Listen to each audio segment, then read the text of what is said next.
All right. Okay, Exodus chapter 19 this evening. And I have a confession a little bit. I've been thinking and looking ahead at chapter 20 for the past more than a week. And then I realized completely bypassed chapter 19. I didn't want to spend any more time on the rock because we're going to cover some of that in the future. And we'll get more into the water, the living water, and all of that element of it, the spiritual element. So I'm kind of thinking ahead, but then I don't want to bypass chapter 19 because there is some rich stuff in this as well, more on a personal level, somewhat. We're reintroduced to good old, what's his name? Moses' father-in-law, Jethro. Little mind slip there for a moment. And he's going to give his son-in-law some good advice after he finds out all that's been going on. And this is one of those situations where I try to put myself back all these years when they had nothing that of the common conveniences that we have as far as transportation or communication. They had none of it. So I don't have any doubt that Jethro had heard some things that were going on. He knew that they were going to be leaving, but I don't think he had all the details. So when Jethro and Moses meet up again, they kind of ask each other how things have been going. And of course, Moses had a lot more to tell than Jethro did, I would imagine. One of the most significant events in history. He was involved in leading a massive amount of people out of Egypt in a rebellion against an ungodly nation, of course, headed up by God, but Moses was the front man. So I'm saying all of this because I think at this point, Moses, I don't think he was ever really full of himself. I think that he learned his lesson about pride when he spent 40 years in the desert being humbled. But he had to feel pretty good about being the leader of a people coming out of Egypt. So keeping that in mind, we're going to read the story here. I guess we'll read all the way through it and see how it goes. But his father-in-law is going to give him some good practical advice. And what I want us to notice, because I might forget really some of my main points tonight, is that even though Moses was the man, he was a man of God, he was highly spiritual, he had a connection with God like nobody else, but he wasn't too big to listen to his father-in-law when his father-in-law gave him some advice, which I think is good advice for us, to not think that we're able to do everything, that we can implement help and call upon the right people to help us out. There was a quote, I meant to look it up, but I didn't have a chance to. Probably several quotes about what a good leader is. A good leader is not somebody who does everything by himself, but surrounds himself with people who know what to do and will follow his lead. So Moses is going to meet with his father-in-law here. So let's go ahead and start reading in verse 1 of chapter 19. It's interesting timing also. They're still on their way in this account, and Moses is going to talk as if he's already gotten the commandments from God. I think he probably already has gotten some. He knew what God was going to expect from the people. We're still a chapter away from Mount Sinai, where he's going to receive the law and the Ten Commandments. But it's interesting that when they finally get to the foot of the mountain, that it has to be 47 days. Because there's another 3 days before he's called to the mountain, which would be 50 days after they left Egypt. Hence, that's what Pentecost is. That's why the Jews believe that Pentecost, the celebration of Pentecost, was in part a celebration of the receiving of the law. 50 days isn't that long. It's relatively speaking, it's not a long time, but so much has happened within that time. Okay, anyway, verse 1 says, in the 3rd month, when the children of Israel were gone forth out of the land of Egypt, the same day came they into the wilderness of Sinai. Now, I didn't bring a map, but try to picture if you are familiar with that area. I do believe this is now in Saudi Arabia, that they're doing their travels, heading for Mount Sinai. For they departed from Rephidim, and they were come into the desert of Sinai, and had pitched in the wilderness and there Israel camped before the mount. So they are now very close to the mountain of God. And by the way, this is all familiar territory for Moses. If indeed this is the same place, and I think it was, that he had the sheep, that he was leading them, that was no accident, that he happened to become a shepherd, that he was leading the flocks around this area here. God was preparing him for his real job, not being a shepherd of sheep, but being a shepherd of people. Just like when Jesus called the disciples, they were no longer going to be fishers. They were going to be fishers of fish. They were going to be fishers of men. A lot of analogies there. So Moses went up to the mount, unto God, and the Lord called unto him out of the mountain, saying, Thus shalt thou say to the house of Jacob and to the children of Israel, You have seen what I did unto the Egyptians, and how I bare you on eagle's wings, and how I brought you unto myself. I'm sorry, I'm in chapter 19. I want to be in chapter 18. See what I mean? Everything I said is true. I just started reading in the wrong place. I'm reading that. It's like, this doesn't sound right. Okay, so Jethro in chapter 18 is where I want to be, because I did not want to bypass this chapter, and I almost did. Okay, verse 1. So Jethro, the priest of Midian, Moses' father-in-law, heard that what God had done for Moses and for Israel, his people, and that the Lord had brought... Why didn't you guys say anything? So I was like, wait, did you say you were just... I know. You said you were doing 20. Yeah, you said... I know. It was confusing. I apologize. Yeah, I know. Anyway, this is it. Chapter 18. The forgotten chapter. Okay, so verse 3.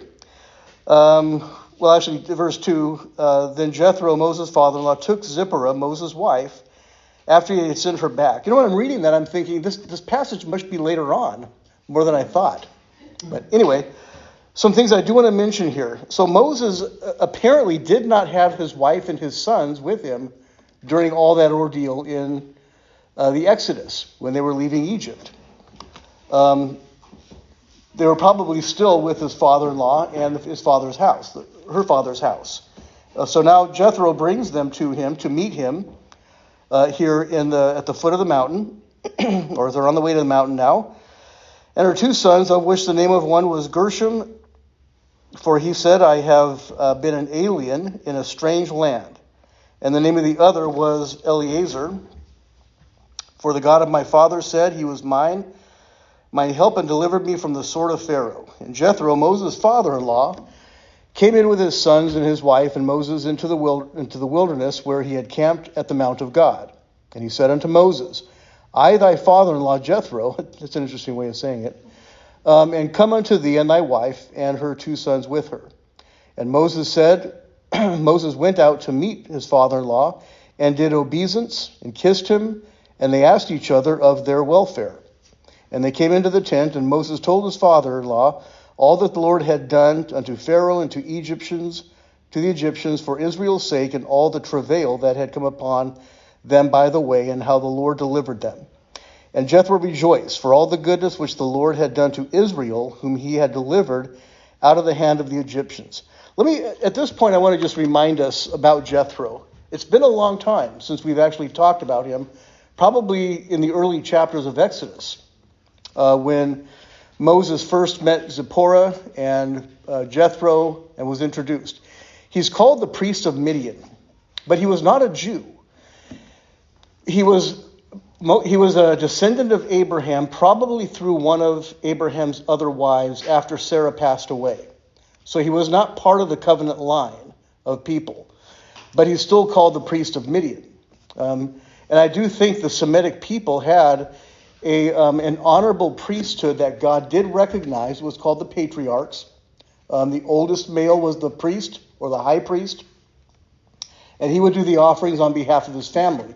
That seems to be the position that Jethro has here. So he knows the God of Abraham. He's familiar with him. It doesn't seem like he has any harsh feelings towards the descendants of Isaac and that line of people who received the promises, the covenant promises. In fact, it seems like he knows about it, and he's He honors it.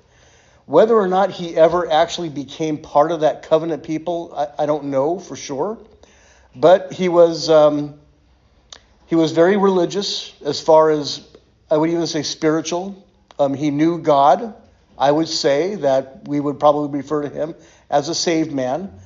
But he also is very, seasoned. He was older. Moses is old here. So Jethro is older and experienced in ways that Moses really never experienced. I mean, you will recall that Moses, for the first 40 years, was pretty pampered as far as being a prince in Egypt. And then the next 40 years, he was a lowly shepherd. Learning the things of the wilderness, learning about sheep, learning to lead in that sense. But there were some practical things I think that Moses really didn't understand. And this is where Jethro's experience and wisdom is going to come in. And I have a feeling I'm going to forget some things since it ends Wednesday night. But I want to point out some of the things I was thinking about out of this chapter. I've already mentioned a few, that we can't do everything. It is good to listen to those that have more wisdom. I even would have no problem listening to those who have experience as far as worldly experience. Sometimes worldly knowledge, not sinful knowledge, don't confuse what I'm talking about. I mean just experience of worldly things, not necessarily spiritual things. Sometimes we can use those things in our spiritual lives. One of the best, as far as training for myself, as far as becoming a minister, when I had no idea that God was going to call me in that way, was being a manager of a grocery store, assistant manager. But I was in charge of people. I had to learn how to work with people. I had to learn how to deal with people.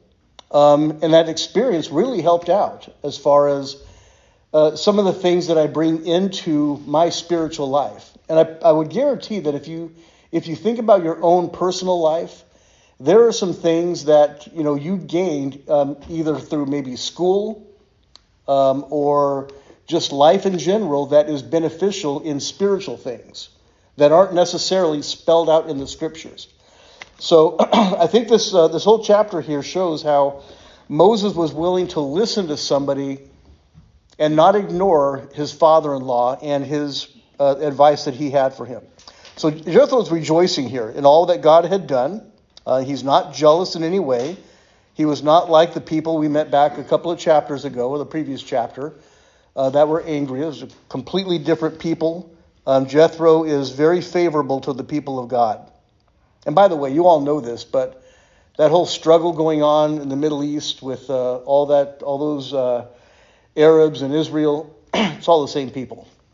This struggle has been going on for millenniums. It's the same struggle, the same problems, the same jealousies, the same hatred. But I guess the point that Jethro was not like that. And I'm pretty sure that there's probably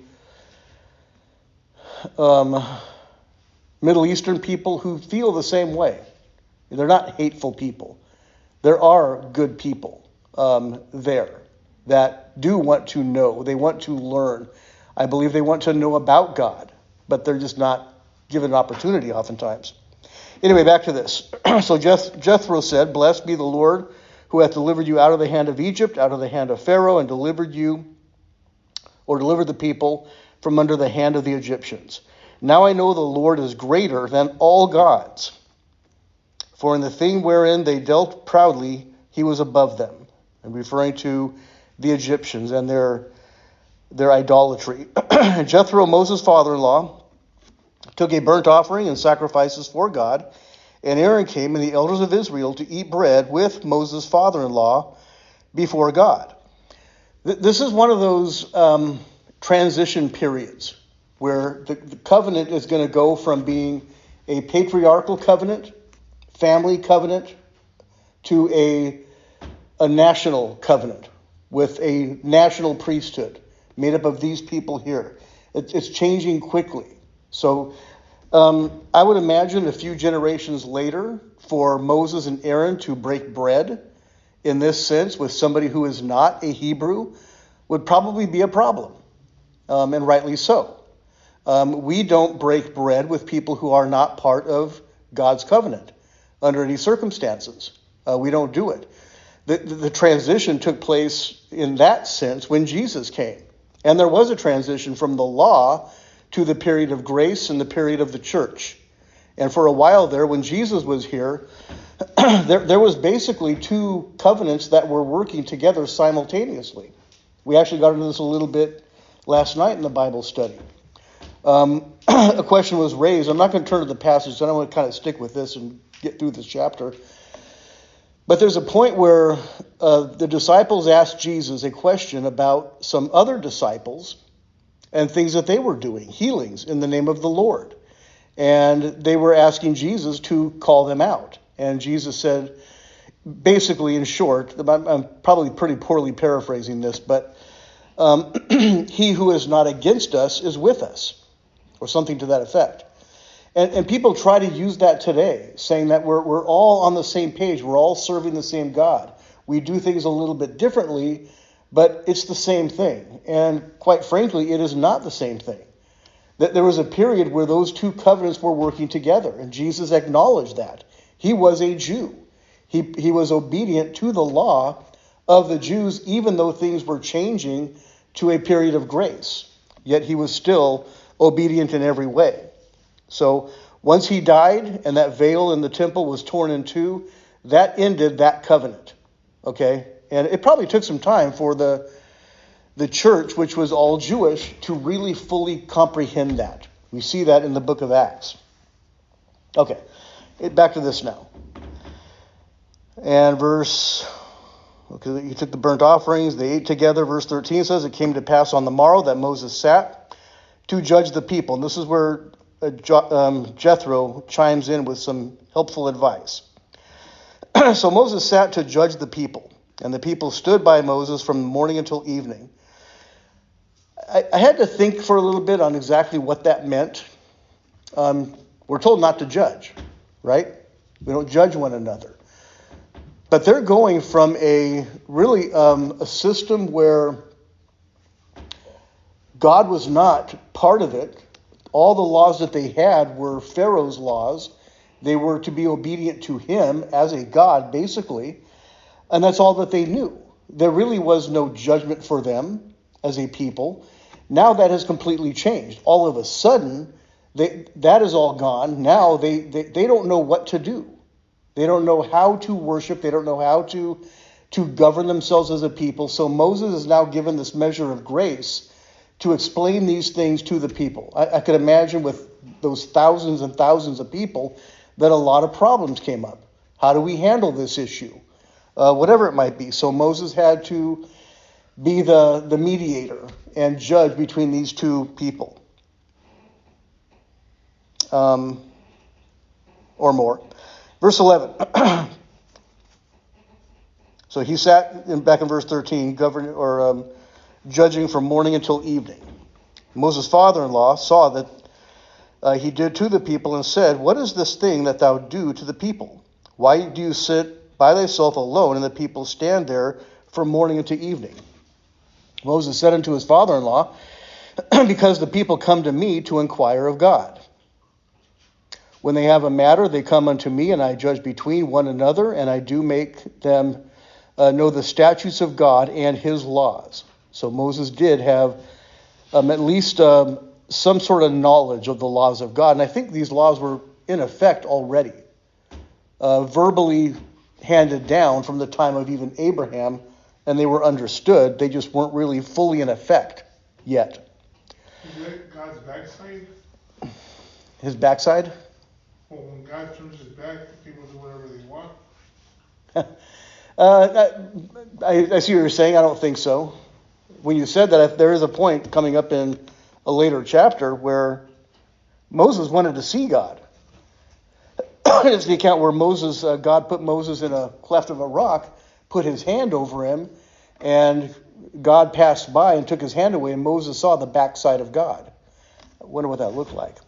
But as far as your point, when God turns his back, like just with parents, when mom and dad can't see, their kids do whatever they want. I don't know if it's quite like that.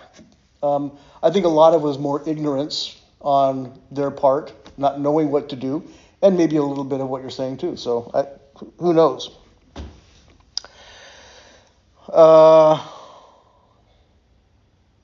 So they come to Moses to inquire of God when they have a matter. Moses' father-in-law said unto him in verse 17, the thing that you do is not good. Thou wilt surely wear away both thou and this people that is with thee, for the thing is too heavy for you. Thou art not able to perform this by thyself. I'm not getting the impression that God sent Jethro to tell Moses this. I think it's just practical advice from a wise man observing what's going on. And Moses is going to heed his advice and actually implement what Jethro mentions here. So he says in verse 19, hearken now to my voice, I will give thee counsel, and God shall be with thee. Be thou for the people towards God, that thou may bring the causes unto God.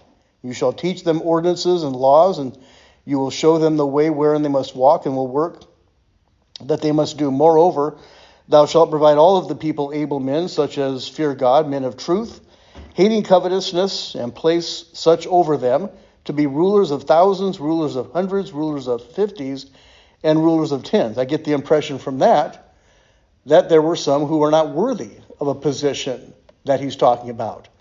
Anytime you have a group of people like this, even though they're considered a religious people, they're not all going to be of the same mindset. We see this even in a church capacity.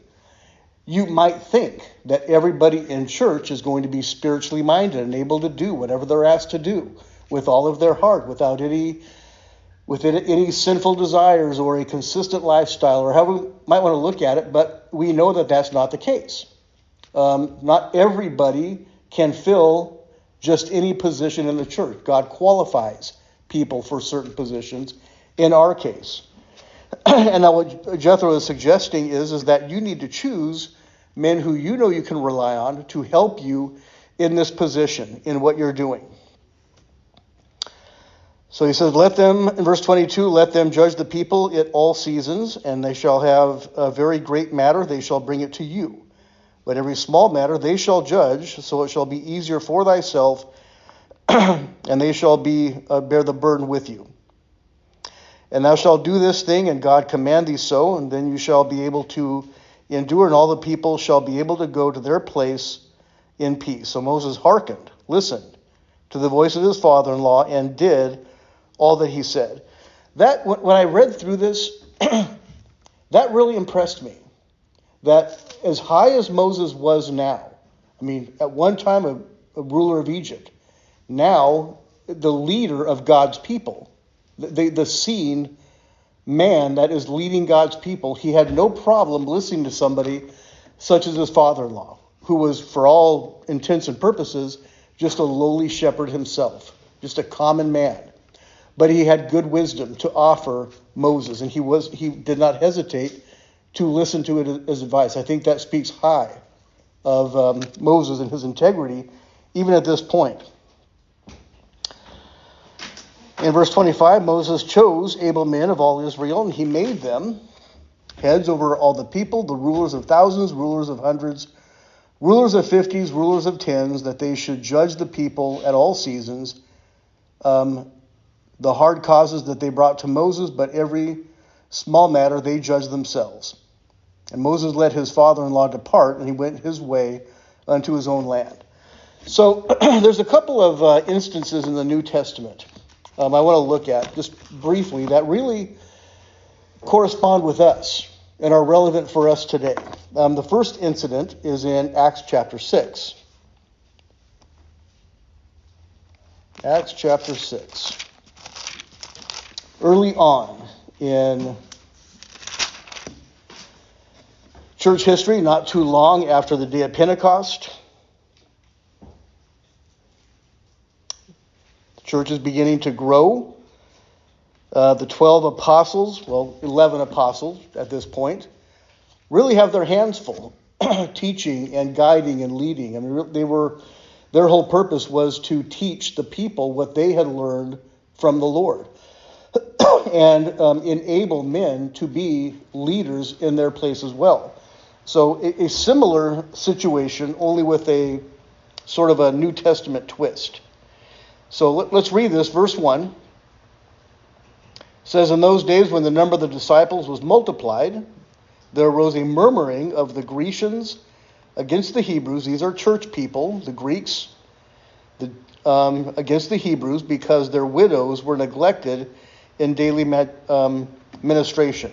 So the Grecians were Jews, but they weren't Hebrew Jews. For the most part, they were of Greek culture, Greek background, but they were still Jewish people. And then there were the Hebrew people who were truly Jewish, with the Jewish customs and so on.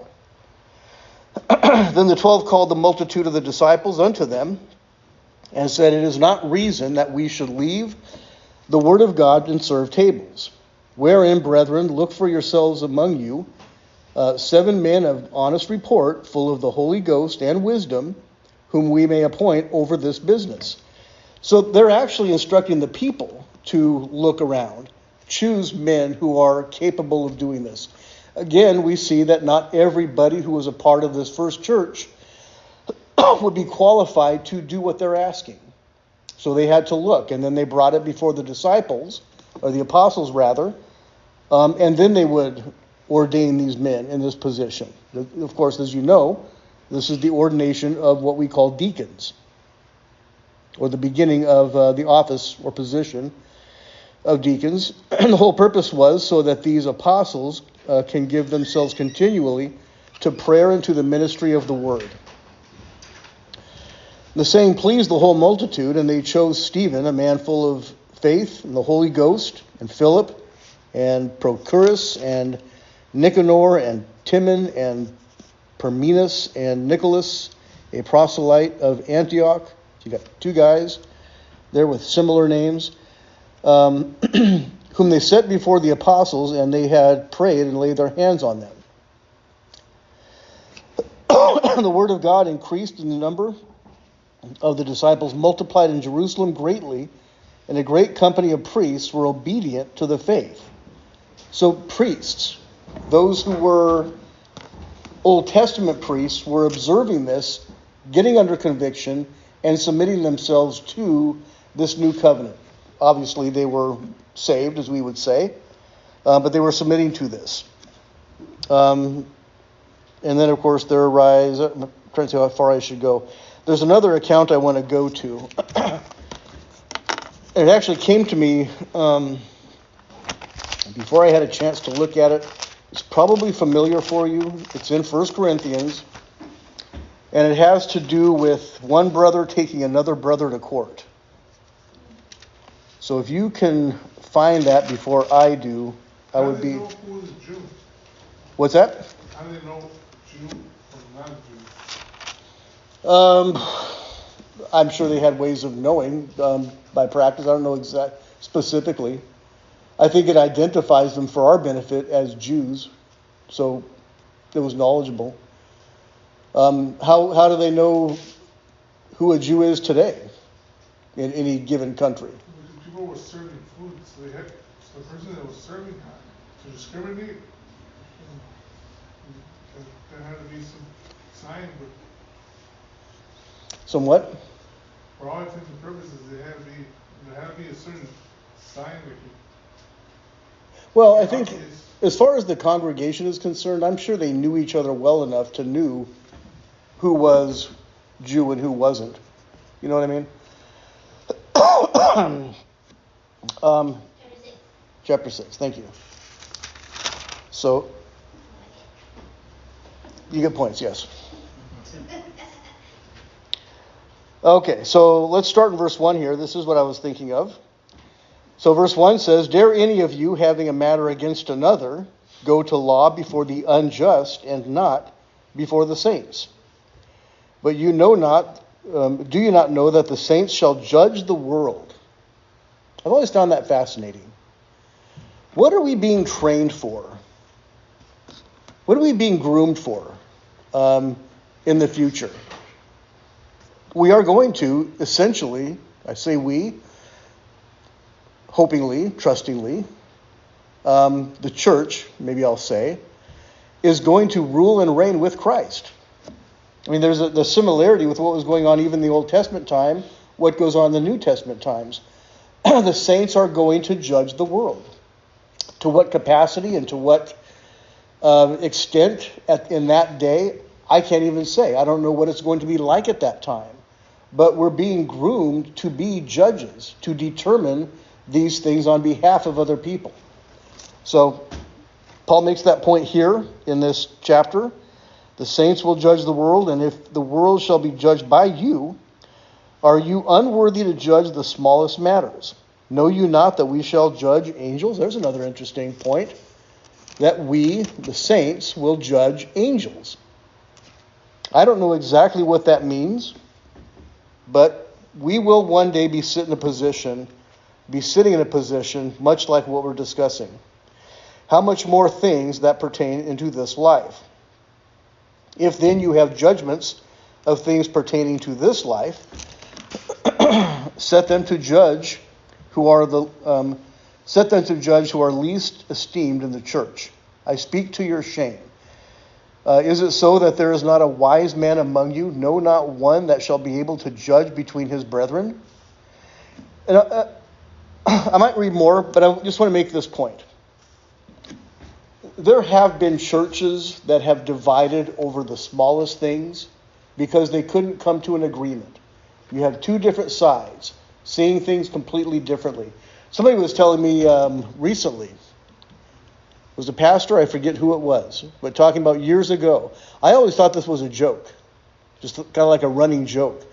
But a church really did almost come to a split over what color to make the carpet.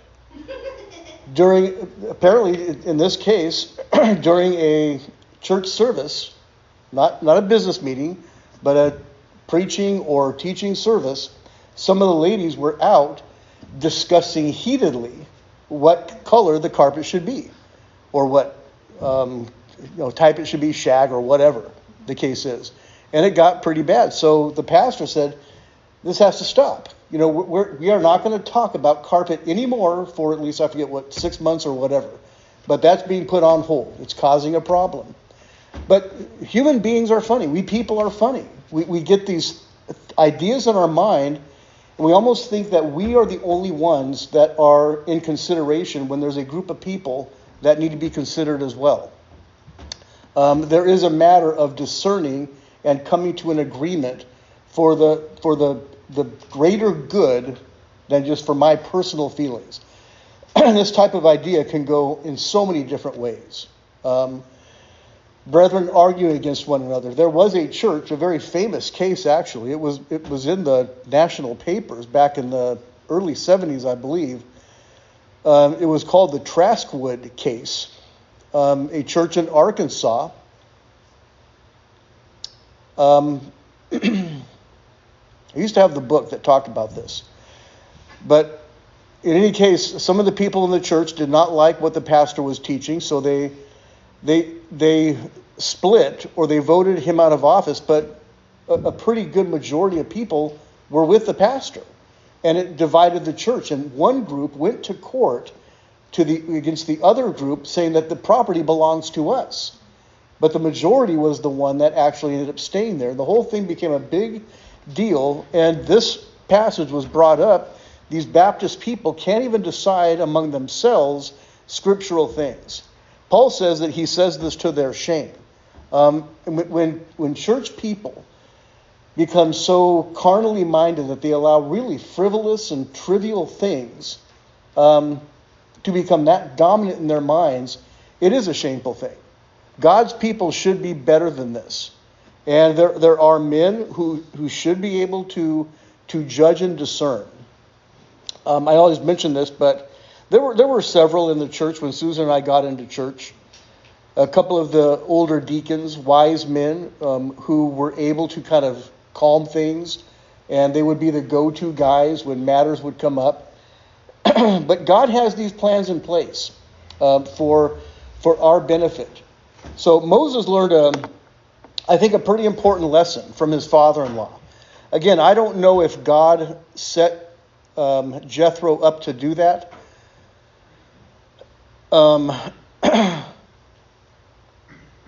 or if it was just a blessing from a wise man who saw a situation from a different perspective than Moses was seeing it. Anyway, does anybody have any comments or thoughts? See, David said, I know more than my teachers. So that's what the refers to, that the church will judge angels, Mm-hmm. in that they already know what is going to be said. And not that David was smarter. When you know when a student, you know a student that's following you as you being the professor, and so you can just pretty much cut to the skip. Kind of stay one step ahead, so to speak. Well, that will be toxic in any setting, but because the student is seen as they're already skipping, but then it's not toxic, then it's a healthy thing. Where just to read things chronologically is the protocol, but that's what David was speaking to. I think we see several examples of this throughout the scriptures. What's fascinating about this account is that it's brand new for a man who's taking on a role as a leader of a spiritual people who's coming just months off of leading sheep around. So the counsel he got was good in his particular case. Sam? Well, I think that it wasn't good. I think God corrected Yes. in the whole way anyways. Yeah. Well, and whenever we're hearing advice, I think we have to use discernment. Some advice can be good. From a person who's not spiritually minded, offering advice, it needs to be considered in the big picture before we decide we're going to do it. I guess as an example, I think a lot of churches are taking advice as far as, well, I'll say, we talk about this a lot, but methods for church growth. I don't know how, but I always get emails from advertisings offering advice to me and our church on how to make our church grow. And I don't know if I've ever even read one of those. I just delete. One was a comedy, like having pushing comedian. Oh, I didn't see that one. That'd be fun. Did you delete it? When Moses saw his backside, that's what it meant. That's the answer. What do you mean? That God trusted Moses enough to turn his back on Moses. I see what you're saying. I don't know if that... I think God allows us sometimes to do things without him stepping in and doing it for us. I don't know if he turns his back necessarily. Where Jethro comes in is that he kind of already... He was supervising and seeing that Moses is kind of... For Moses to go one by one, Right. guide the people, there will be no cheat days per se. So Jethro said, you have to be out of your mind Well, he said it's going to wear you out.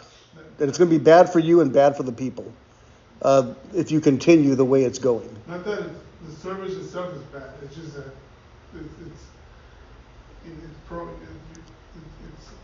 prone to break. Yeah. Anybody else have a thought? Sister Jessie.